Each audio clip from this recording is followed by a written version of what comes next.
ఇంత దారుణంగా కొట్టారంటే I have 53 years of experience in the political field. ఇంత అద్భుతంగా ఉద్యమం వచ్చింది నేను చూడలేదు ఇక్కడ. అప్పుడెప్పుడు గణ సంగమ పరిషత్ వాళ్ళు కొంత చేసినా, దేశవ్యాప్తంగా ఇదేదో ఒక నీట్ కోసమో ధర్మేంద్ర ప్రధాన్ రిజిగ్నేషన్ కోసమో వచ్చింది కాదు. మేము ఒక కొన్ని సంవత్సరాలుగా 50 సంవత్సరాల పైగా ఈ దేశంలో ఒక మార్పు తీసుకురావాలని, ప్రజలు కట్టిన పన్నులు ప్రజలకు వెళ్ళాలని, భగత్ సింగ్ ఏ ఆశయాలు చేశాడో ఆశయాలతోటి మన రాజ్యాంగంలో హక్కులని మనకు చెందాలన్న దాంతో మేమంతా పనిచేస్తున్నాం. వయసు అయిపోయింది, ఏం చేయాలి అన్న తరుణంలో ఒక్క ఇగ్నిషన్. Thanks to our chief justice, thanks to chief justice. We are united because of him only. Really నేను ఆయనకి తలవంచి నమస్కరిస్తున్నాను. ఎందుకంటే మేమంతా కూడా సోషల్ మీడియాలో ఎక్కడైనా పోస్ట్ పెట్టాలంటే కూడా భయపడతా పోయాం. ఈ ఎర్ర పందులు అంటారు, కుక్కలు అంటారు, ఎవడికి పుట్టాడు అంటారు, దేశద్రోహి అంటాడు, తుకుడు గ్యాండి అంటాడు, నోటుకొచ్చిన మాటలన్నీ మాట్లాడతారు, అమ్మ బాబులు అందరిని తిడుతుంటారు. అయినా సహించి భరించి చేస్తున్నాం. కానీ ఏం చేయాలి అన్న తోస్తున్న దిక్కులో నిజంగా ఏం చేయాలని ఆలోచిస్తున్న తరుణంలో ఒక అద్భుతమైన ఉద్యమం, that is cockroach Janata party. అద్భుతం రియలీ. అందరూ అంటుంటారు కాక్రోచ్ అంటే హిట్ కొడతామని. కాదు. I tell you one more thing, కొంతమంది తెలిసే ఉండాలి. బ్లాటా ఒనంటి అలిస్ అని కాక్రోచ్లో ఒక వెరైటీ ఉంది. That is useful asthma. హోమియోపతిలో పవర్ఫుల్ మెడిసిన్ ఇచ్చే అస్తమా బ్లాటా ఒనంటి అలిస్ కాక్రోచ్ నుంచే వస్తుంది. అది really proven and useful for the asthma. అంటే కాక్రోచ్ మెడిసిన్ లాగా పని కూడా పనిచేస్తుంది. ఈ రోజు ఒక బుల్లెట్ లాగా ఈ వ్యవస్థను మార్చడానికి వచ్చింది కాక్రోచ్ జనతా పార్టీ. దాంట్లోనే రవీష్ మాట్లాడుతోంది, తెలంగాణ వాళ్ళకి ఉద్యమం గురించి చెప్పాల్సిన అవసరం లేదు. తెలంగాణ బిడ్డనే వచ్చింది తెలంగాణ పోరాటంతో. ఆనాడు తొలి ఉద్యమం కావచ్చు, మలి ఉద్యమం కావచ్చు. తొలి ఉద్యమంలో 359 మంది చనిపోతే ఆ తర్వాత 1200 మంది.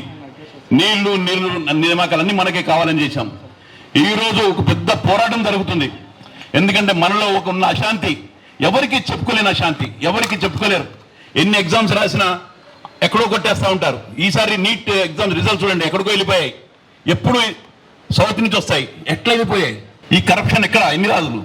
దాని మీద తిరుగుబాటే మొత్తం వ్యవస్థనే ఈరోజు మార్చడానికి వచ్చింది. నేను ఎక్కువ ఉపన్యాసం ఇచ్చే ముందు మరొకసారి చెప్తున్నాను, పెట్టుకుంది స్టూడెంట్స్ తోటి. గుర్తుపెట్టుకోబోడి, మీ తాట తీస్తారు వీళ్ళందరూ. కదలి వస్తుంది విద్యార్థి సైన్యం, మార్చుతుంది డెఫినెట్ గా. అట్లా అని చెప్పి వీళ్ళెవరు నేపాల్ లాగా అది అని నేను ఒక మార్పు, ఒక చేంజ్ తీసుకురావడానికి మనమంతా శాంతియుతంగా వెళ్తాం. నిన్న చూశాను కూడా, ఒక్కొక్కరు కొడుతుంటే కూడా కొట్టమని నిలబడ్డారు. ఒక్కొక్కరు విద్యార్థులు, అమ్మాయిలు నిలబడ్డారు. అట్లాగే అదే పద్ధతుల్లో నేను మొన్న ఇక్కడ 2 మీటింగ్లు చూశాను నేను. ఒకటి పోయిన నెల, మొన్న మీ meeting. I was there for the కనీసం 3-4 గంటలు కూర్చున్నాను. Well discipline. ఇలా ఎప్పుడు ఇంతమంది విద్యార్థులు కూర్చోడం నేను చూడలేదు. ఇంతమంది స్టూడెంట్స్ ఇలా డిసిప్లిన్ గా రావడం చూడాల. కదలి వస్తుంది సైన్యం. డెఫినెట్ గా ఈ మార్పు కోసం ఇదే పద్ధతులు వెళ్దాం. ఎవరేమన్నా ఎవరైనా బూతులు తిట్టినా, పాకిస్తాన్ నుంచి డబ్బులు వచ్చినాయన్నా, చైనా నుంచి వచ్చినాయన్నా, అమెరికా నుంచి వచ్చినాయన్నా కానీ, తుకుడే గ్యాంగ్ అన్నా కానీ, నక్సలైట్స్ అన్నా కానీ, మనమంతా ఒకటే చైతన్యం మీద వెళ్ళాలి. అదే పద్ధతిలోనే ఈ ఉద్యమం రోజు రోజుకి పెరిగి రేపు రాబోయే ఎన్నికల్లో మాత్రం ఒక మార్పు తీసుకురావడానికి విద్యార్థి తరమంతా రావాలని మేము కోరుకుంటున్నాం. మేమంతా వెనుకుండి నడిపిద్దామని మురళీ గారు, మేమంతా నాగేశ్వరరావు గారు కూడా ఇవాళ వస్తున్నారు. కానీ ప్రకాష్ రాజ్ గారితో ఇంటర్వ్యూ ఉందని రాలేకపోయారు ఆయన.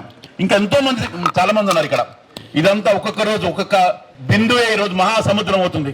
అదే పద్ధతుల్లోనే ముందుకెళ్లాలని మరొకసారి కోరుకుంటూ, భగత్ సింగ్ ఆశయాలతోటి, అల్లూరి సీతారామరాజు ఆశయాలు కావచ్చు, ఇక్కడ దొడ్డి కుమరయ్య కావచ్చు, లేకపోతే ఇంకా చాకలేలమ్మ కావచ్చు, వీరి స్ఫూర్తితోటి తెలంగాణ ఇచ్చిన స్ఫూర్తితోటి మనమంతా ముందుకెళ్ళడానికి మీరంతా ఉంటారని, దానికి తప్పనిసరిగా మేమంతా సాయం చేస్తామని తెలియజేస్తూ thank you for this opportunity. Thank you very much.